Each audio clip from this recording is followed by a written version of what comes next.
அன்புள்ள மிதுன ராசி அன்பர்களே வணக்கம். மிதுன ராசி அன்பர்களுக்கு இந்த வார ராசி பலன். ராசியில் ஜென்ம குரு, 3ஆம் இடத்தில் கேது பகவான் சாதகமாக இருக்கிறார்.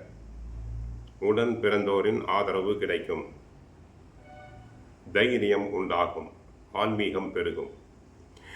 9ஆம் இடத்தில் ராகு இருக்கிறார். 10ல் சனி, சூரியன், செவ்வாய், புதன். லாபஸ்தானத்தில் சுக்கிரன், இன்னும் சிறிது நாட்களில் சூரியனும் லாபஸ்தானம் வரப்போகிறார். ஆக தங்களுக்கு நன்மைகள் பெருகும்.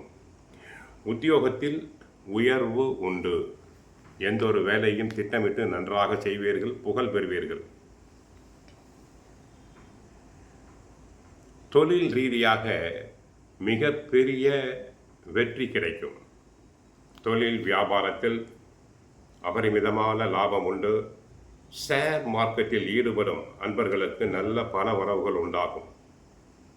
எதிர்பாராத பண வரவுகள் நன்றாக கிடைக்கும். உங்களுக்கு இருந்த மறைமுக எதிர்ப்புகள் அனைத்தும் இருந்த இடம் தெரியாமல் மறையும். தொழில் துறையில் கூட்டாளிகள் நன்றாக ஒத்துழைப்பதால் தங்களுக்கு வளமான பலன்களை பெறுவீர்கள். அடிக்கடி பணி நிமித்தமாக பயணங்கள் மேற்கொள்ளக்கூடிய யோகம், அதன் மூலம் அனுகூலங்கள் உண்டாகும்.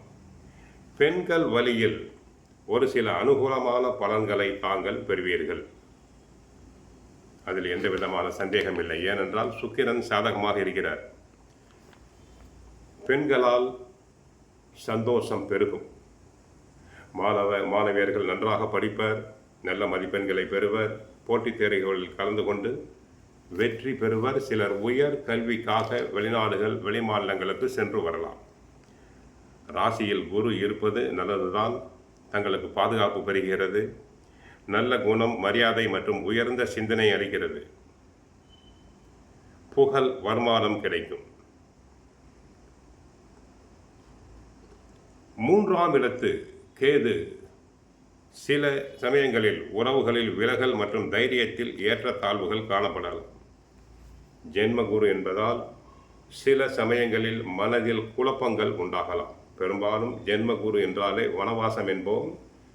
சில சமயங்களில் மனதில் குழப்பங்கள், மனதில் நெருடல்கள் உண்டாகலாம். உடல் ஆரோக்கியத்தில் கவனமாக இருங்கள். சிலருக்கு வீண் பழிகள் வந்து சேரலாம். யாரோ செய்த தவறினை உங்கள் மீது சுமத்துவர். ஆகவே வீண் பழி வந்து சேரும். 13ஆம் தேதி காலை 3:44 வரை சந்திராசிரமம் இருப்பதால் சற்று கவனமாக இருங்கள். தினமும் பகவத்கீதை சுந்தரகாண்டம் படியுங்கள். ஹரே கிருஷ்ணா ஹரே கிருஷ்ணா என்ற மந்திரத்தை 108 முறை சொல்லுங்கள். வாழ்க்கையில் நன்மைகள் பெருகும். வாழ்க வளமுடன். ஹரே கிருஷ்ணா ஹரே கிருஷ்ணா.